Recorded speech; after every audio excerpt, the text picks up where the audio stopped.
Is it better to have one padlock that's opened by many keys or one key that opens many padlocks?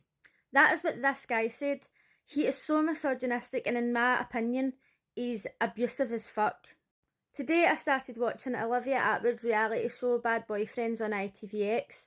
I don't know if this is on TV anywhere that you can watch it, but at the moment there's 6 episodes available. There's going to be 11 in total, and I've just finished episode 3. I'm just going to give you a quick rundown of what's going on. In episode 1, the boys think that they're going on a show called Brotopia, Britain's Search for the Manliest Man. And I swear to God, if I had a boyfriend who would even consider going on a show like that, I would have to finish with him. Any man or woman who feels the need to announce that they're an alpha is automatically a beta. Like, it's so embarrassing. Anytime I watch a show like Big Brother or anything where a guy says that he's an alpha, I automatically think he Andrew Tate and his brother, who he's clearly having sex with. And I'm like, that is beta, small dick energy. Gives me the book, goodbye. So let's have a look at who thinks they're Britain's manliest man. Prepare yourself, this is a laugh. So this is Bailey, and question number 1 is, why the fuck is she going with him? Check this out. She's got trust issues with him. He should have trust issues with her because she's absolutely stunning. This is Tom. Same question applies. She sat him down and asked him if he thought he was selfish in bed, and he was like, oh, what do you mean by going to sleep? And she says, no, just by like, you just want to finish and that's it. And he was like, yeah, I can be. I thought that's how you liked it. This is Ryan. As you can see, there's a running theme in this show where these guys who would be lucky if anybody even described them as mid are going with these women who are absolutely stunning, and they're fucking them about. Who the fuck is interested in this? He looks like the guy who sits outside Marks and Spencer's with a fucking cup. Not only that, he's got one of the accents where, I don't know if he's from London, but you know how like when you try and sound Jamaican, and I'm like, get rid of him, he's giving me the book. She's way too good for this. This is Tom T. She met him online and she said she does his washing, his ironing, looks after him like his mum. And when she confronted him about it, he said, that's what you're there for. This is Ruben. He's one of those men who acts a certain way in front of the lads and think that he can act smart, and then as soon as he's there, he's like, oh, they made me do it, and he doesn't fucking own his own actions. Can't stand him. This is Sam. His girlfriend has trust issues because when they split up, he basically went away that day and slept with a friend, and she sat him down and asked him, the night that I went to bed early and the two of yous were downstairs, was there any flirtation, was there any kissing or anything? And he's like, no, there was nothing. I just went there when we split up because I knew she fancied me.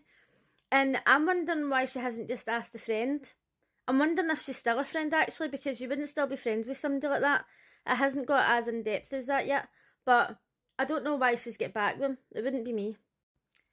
This is Victor, and from what I can remember, I don't remember any red flags from this guy whatsoever, because when he went into the villa originally, the guys were like, oh, do you want a drink? And he says, oh, I don't drink, and they were all laughing at him, as if like everybody has to drink. And then she sat him down and she was chatting with him, and she says, what's the real reason you don't want to get married? And he was like, oh, like eventually, maybe in time, like I love you, and we can get married and have a prenup and stuff. And the girls were like, oh my god, a prenup? Oh, a prenup? As if it was a big deal. I don't believe in marriage personally either, and it's so annoying when people are like, oh, why don't you want to get married? Why don't you want to conform to what everybody else does in society? And it's like, because I just don't fucking want to. And then when the women were reacting like, oh, you want a prenup? I bitch, I want a prenup. Why the fuck should you get half my money just because we were married? I would see the point if it was like back in the day when women gave up their careers and they stayed at home to look after the kids and all that. But if you're going to continue working and having somebody look after your kids, then why should he have the money with you? Absolutely, I agree that people should have a prenup before they get married. He's probably done something bad, but off the top of my head, I can't think of anything. Eli. He started off, he seemed like a nice guy. He was like, I don't know why I'm here. I treat her like a princess. I treat her really nice. I don't think I've done anything wrong. But it slowly started to unravel. And he mentioned something here about her dress and how she should have been wearing shorts instead. And when he was confronted about it, he says, oh, I was just talking about like being modest. When I was younger and skinny, I used to wear really revealing clothes. I used to buy nighties full of sends and wear them out as dresses. And once my boyfriend made the mistake of saying, "You're not wearing that," it was a micro mini skirt. I was like, okay. Went into the room, slashed holes in my top, slashed holes in my skirt, so that you could see that my underwear was matching. And I was like, this is how I dressed when we met, and you do not get to decide what I wear. It's not like you meet somebody and you get to dress a certain way, and then as soon as you've got a boyfriend, you're a possession, and he gets to cover you up, and he gets to cover all your hair and keep you a secret and hide you from all the men in his family. Fuck that life. This is his attitude. It's absolutely fucking disgusting. And when he came up to the villa to visit the girls, she had on this really stunning, quite similar to this. I don't know if it was these trousers. No, it was like trousers like this and a see-through top. And he says, "Oh, you look lovely." And she says, "Oh, is this alright? Is this alright?" Like pure asking if it was okay, asking for him to give permission for her to wear that. And I was like, that is abuse. They had a task where they got questions to see how much they know about their girlfriend. And when Olivia asked how many men she had slept with, he was like, "One, of course, only me." The way he done it was sly as fuck. And then when she answered 10, he was raging. And he was like, "Oh, I don't know why you had to announce that to the public." As if it was this massive deal. And then they had another question thing later, and that's when he said the thing about the keys. And it was just pathetic. And Olivia said, "Oh, so if you met a woman who'd slept with 100 men, would you judge her?" And he says, "Oh, I wouldn't judge her, I just wouldn't marry her or want to be in a relationship with her long term." And I was like, this guy's fucking clueless. He's living in the fucking 1700s. I can't stand him. And the women have confronted him about it. And they've says to him, "We know what you're like. You obviously go with younger women because they're easier to control." Basically telling him that he's an abuser. And he's point blank just like, "No, these women are coming after me. I haven't done anything wrong." So blind by it. Fucking narcissistic dick. He's the worst one. Out of them all, like, the other ones have cheated, lied, like, went out and did all this other stuff, but he is definitely an abuser.